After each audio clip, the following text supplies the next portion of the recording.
So guys, this morning we woke up to a huge global market sell-off. It all started early in Japan, where the Nikkei fell more than 12%, marking its worst one-day drop since the crash following Black Monday back in 1987.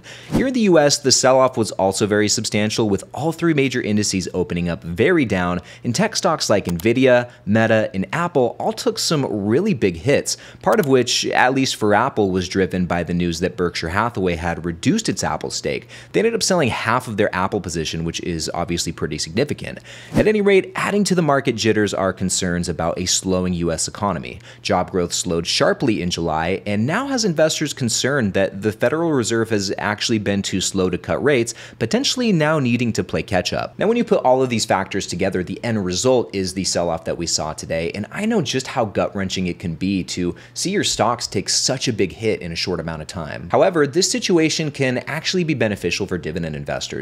In this video, I'll explain why, and I'll share how you can take advantage of what I think will turn out to be a pretty great buying opportunity. Plus, I'll share 3 stocks that I plan to load the boat on if the market drop just continues to get worse. But before we get to that, guys, I want to hear from you. Which stocks do you plan on buying with all of this craziness going on? Let me know in the comments below. Now, like I said a moment ago, although big market movements like this can be scary in the moment, sometimes to the point where it seems like the sky is falling, it's important to not panic, which I know is easier said than done, but when you slow things down and when you zoom out across a longer period of time, you'll come to realize 2 things. The first thing that you'll realize is days like this happen every now and again. If you're going to be investing in the stock market for a long period of time, you'll inevitably experience these drops on more than one occasion. This is just one of the occupational hazards, so to speak, of investing in the stock market, and what we're seeing today is not the first time the market has suddenly dropped, and it certainly won't be the last. But anyway, the second thing that you'll come to realize is that things always have a way of working out. Just as there are days like today where the market gets obliterated, there are other days where it shoots to the moon, and we've seen quite a handful of those recently.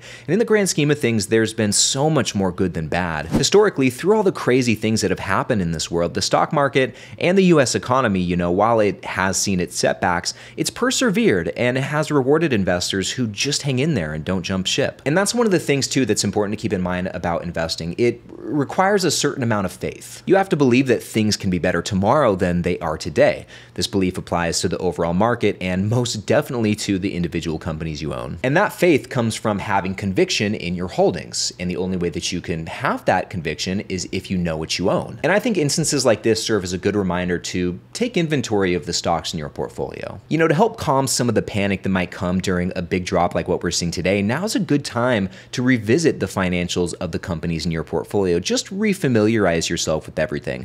And hopefully upon doing so, you'll come to find that they're all well positioned to weather whatever rough patches pop up in the economy or in the world, which once again are bound to happen from time to time. If you can look at your holdings and see that they're all still financially in good shape, then there's really no need to panic. In fact, as a dividend investor, you should feel extra comfortable knowing that not all of your returns are dependent on which direction the share prices are moving. With that said, it's important to remember too that, no matter what's going on with the share prices, the dividends are still rolling in. That's one of the great things about investing in dividend stocks, is that no matter what's happening with the share prices, those dividends are still getting paid. And with that said, as share prices are coming down, like my main man Zal exemplifies here, this is actually an exciting opportunity because it creates the chance to reinvest those dividends with higher impact and buy the great companies you own or have been wanting to own at a cheaper price and a better valuation. And at the end of the day, really, this is the best time to buy stocks when things like this happen. And as hard as it can be to jump in when the market is bleeding out,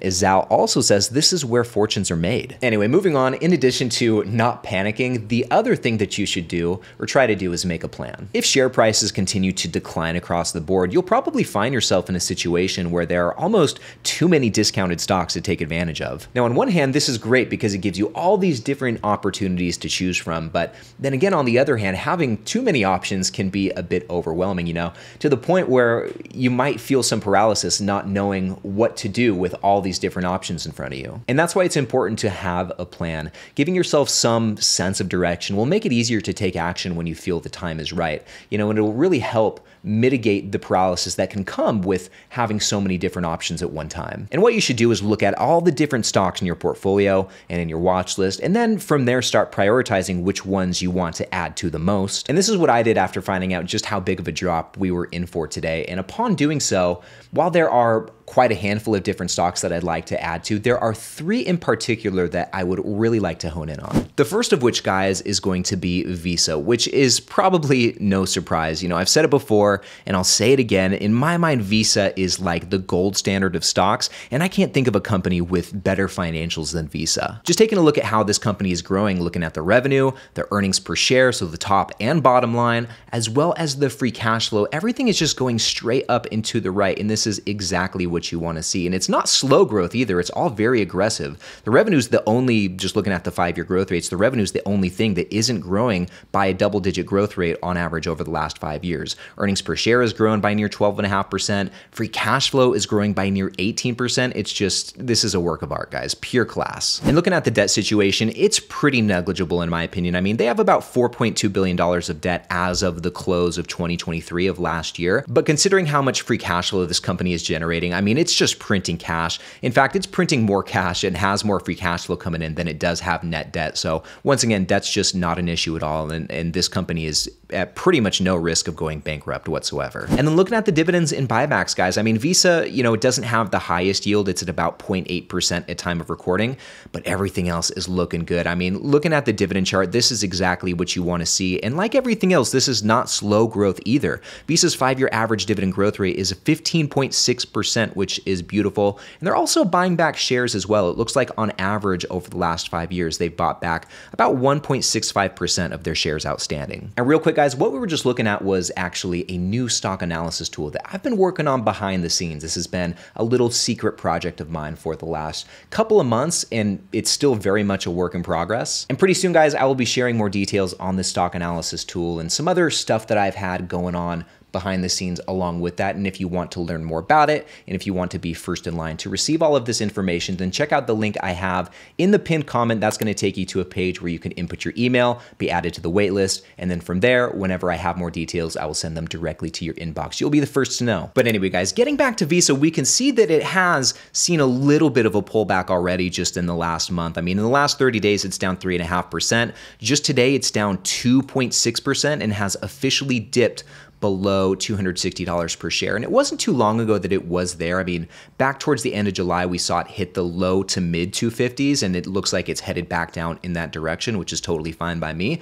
But if we zoom out looking at the company's year-to-date performance, they are now officially in the red. They're down 0.25%. But if we zoom out once more over the last year, Visa still has some room to come down. They're still up 12.25% or 12.2%. And, you know, they're about midway between their 52-week high and their 52-week low. And I know I did that backwards, but long story short, I think Visa still has a bit more room to come down. But if we take a look at my Visa position over here on my dividend portfolio tracking spreadsheet, which you can start using for free, there is a link to download the spreadsheet right now in the description of the video. I hope you guys check it out. But looking at my Visa position, now's not a bad time to start averaging down from here because I am seeing a little bit of a loss. I have 20.4 shares and my average cost per share is now about $10 above the current share price. So that's going to leave me with a near 4% loss, or 3.6%. So a little bit of room to average down. And I'm hoping for an even better opportunity to average down in a more meaningful way. And when these market sell-offs do happen, like what we're seeing today,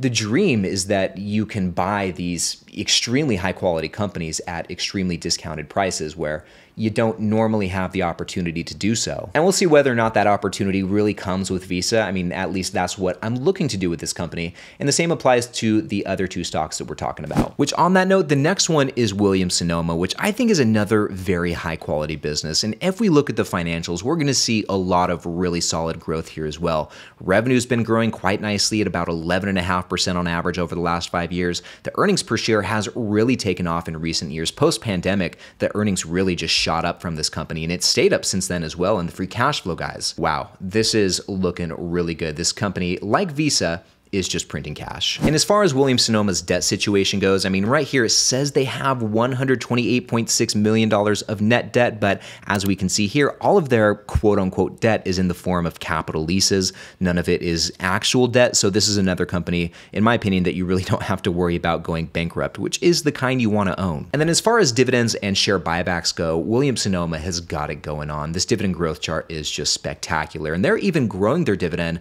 a bit more aggressively than than Visa, with the 5-year growth rate coming in just above 17%, and the 10 years really solid as well, near 12%. So overall, this is looking great. And they're also consistently buying back shares, and on average over the last 5 years, they've reduced their shares outstanding by about 4.4%. Now, looking at the share price performance, just like with Visa, Williams-Sonoma has seen a little bit of a pullback in the last month. In the last 30 days, they're down 3.2%, and they've really jumped off a cliff in the last 5 days, where they're down close to 10%. So this has been a really aggressive drop in a very short amount of time. But guys, if we zoom out looking at the year-to-date performance, Williams-Sonoma is still a bit frothy. They're still up 35.2%, let's call it, and over the last year, they're still up close to 100%. So, undeniably, Williams-Sonoma has some more room to come down. And I've talked about this numerous times, but Williams-Sonoma is hands down my best performing position. I have 36 shares. My average cost is still about $66.50 per share, so less than half the current share price right here, which means I'm still up over 100% with this position. 5 days ago, it was a bit higher. I think I've seen this position up as high as 130% in the last few months, but it's really starting to pull back down. And so I'm gonna be watching Williams-Sonoma pretty closely. And if I see it get closer to about $100 per share, then I would consider adding a bit more at that point. But anyway, guys, now moving on to the third stock. Out of the bunch, this is the only one that I don't actually own, and we're talking about Rollins here. I would absolutely love the opportunity to finally add this company to my portfolio, but it's always been so out of reach. Looking at Rollins' share price performance, like the other two stocks, it's seen a little bit of a pullback in the last 30 days. It's down about 4%. But if we zoom out, looking at the year-to-date performance, it's still up quite a bit, double digits, and over the last year, it's up even more. It's still up over 16% and is pretty close to the top of its 52-week range. And right now, the share price is not too far below 50 bucks, sitting at $48 per share. And kind of what I'm looking for with this company is somewhere in the low 40s. If it dips down to about close to $40 per share, I would start a position and nibble into it from there. But in reality, guys, I'd like to see Rollins even lower. The dream would be to see this company get down to the mid $30 per share range, but I'm just not sure if that's going to happen because that's quite a big drop from its current share price. So, I think this is such a high quality company that I would be happy to add around 40 bucks per share or somewhere in the low 40s. And looking at the financials real quick, just like these last two companies, Rollins is just a consistent growth machine. The revenue, these charts right here all look exactly like what we saw with Visa, just straight up and to the right in the revenue, straight up and to the right with the earnings per share and free cash flow as well. All of them in the last 5 years growing by a compound annual rate in the double digits. And looking at Rollins' debt situation, so they do have about just over $700 million of net debt, but it's still very well covered. This is not an issue at all. The net debt to free cash flow is 1.44, which means that if they dedicated all of their free cash flow to just paying off that net debt, it would take them about a year and a half to do so, which is really not bad at all. And then looking at the dividends and buybacks, while the shares outstanding have been pretty flat over the last decade or so, the dividend per share is just, once again, pure class, guys. Over the last 5 years, they've grown the dividend by about 15.2%. And while the starting yield with Rollins isn't that high, I think it's maybe about 1.2% or so, I would take that considering how much dividend growth you're getting. I think that's a pretty fair trade-off. But anyway, guys, I'll be excited to buy any and all of those companies if I can. I think they're all fantastic businesses. And in this next video right over here, I'm telling you about 3 more stocks that are the exact opposite. These stocks are all ones that you should definitely stay away from, and you would absolutely regret buying them. So click right over here to find out which ones they are, and I'll see you in the next one.